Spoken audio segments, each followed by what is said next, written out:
Olá, meus amigos. A Pitereuba dominou o cenário nacional, o noticiário nacional na última semana. Mas você sabia que aqui no Pará existe uma situação indígena ainda pior, ainda mais ilegal? Pelo menos na Pitereuba existe uma terra indígena, existe uma decisão judicial pública e existe oficiais de justiça que estão intimando as pessoas para retirarem o seu gado, por exemplo. Já na Ituna e Itatá, lá em Senador José Porfírio, é completamente o contrário. Não existe uma terra indígena, não existe uma decisão pública, uma vez que existe uma sentença guardada a 7 chaves, num mistério total que nem o advogado consegue ver, e não existe nenhum tipo de comunicação prévia, o oficial de justiça nem lá foi. Vamos aos fatos. Quem não se lembra dessa foto de uma balsa atravessando o rio Xingu, cheia de caminhões com gado, escoltado pelo IBAMA, caminhões esses que foram confiscados e gado esse que foi apreendido sem nenhum devido processo legal.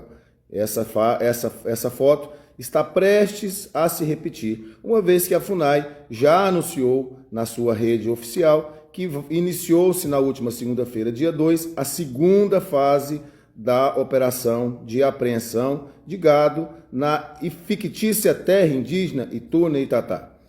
Se não houver nenhuma providência, essa cena vai voltar a se repetir. Mas vamos aos fatos. Primeiro fato que é muito simples e muito importante. Não existe uma terra indígena Ituna e Itatá. Não existe homologação, não existe demarcação, não existe nenhum decreto. Ao contrário da Pitereuba, há um decreto de 2007 homologando a terra indígena. Na Ituna e Itatá não existe nada.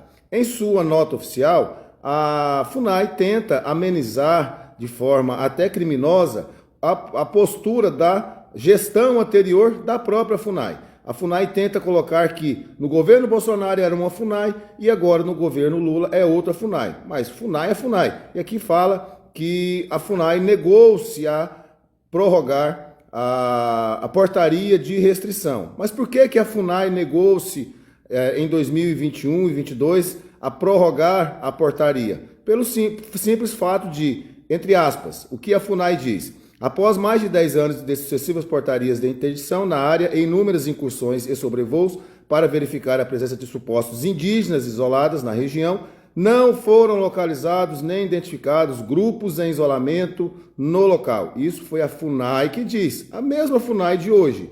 Só que aí o Ministério Público ajuizou uma ação civil pública. Será que o Ministério Público Federal entende mais de índios do que a própria FUNAI, uma vez que ajuizou uma ação civil pública, o juiz deu uma sentença favorável ao Ministério Público Federal, determinando a retirada daquele gado?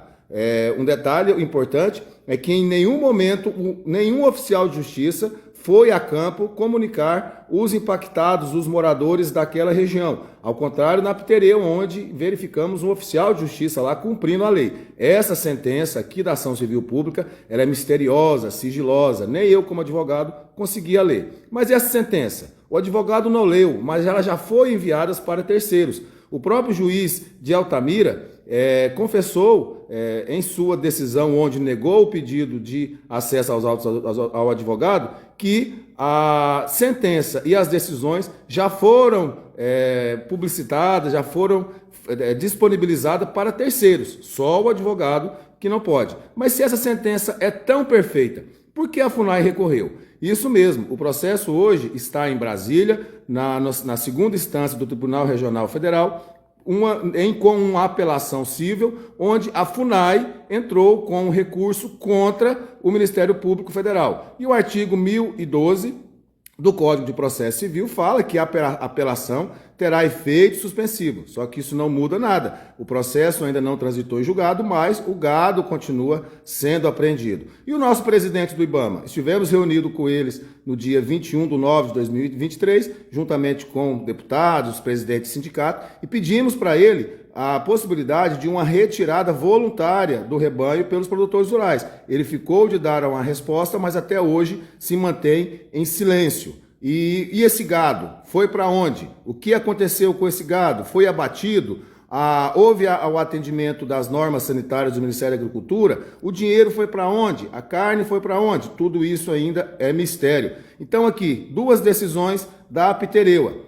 e da Ituna-Itatá. Na Pitereua, o governo federal, na semana passada, determinou o seguinte: será concedido o prazo até 31 de outubro para a retirada voluntária do gado. Mesmo pedido que nós fizemos na Ituna-Itatá. Só que na Ituna-Itatá lançou-se uma operação chamada Eraha Tapiro, que na língua assuni do Xingu significa levar o boi. Nome muito sugestivo para quem não quer deixar o boi ficar sobre a responsabilidade e o patrimônio do produtor rural. Ao que parece, na Ituna-Itatá, até o próprio nome da operação diz, só interessa levar o boi. E aí, todos são iguais perante a lei mesmo? Será?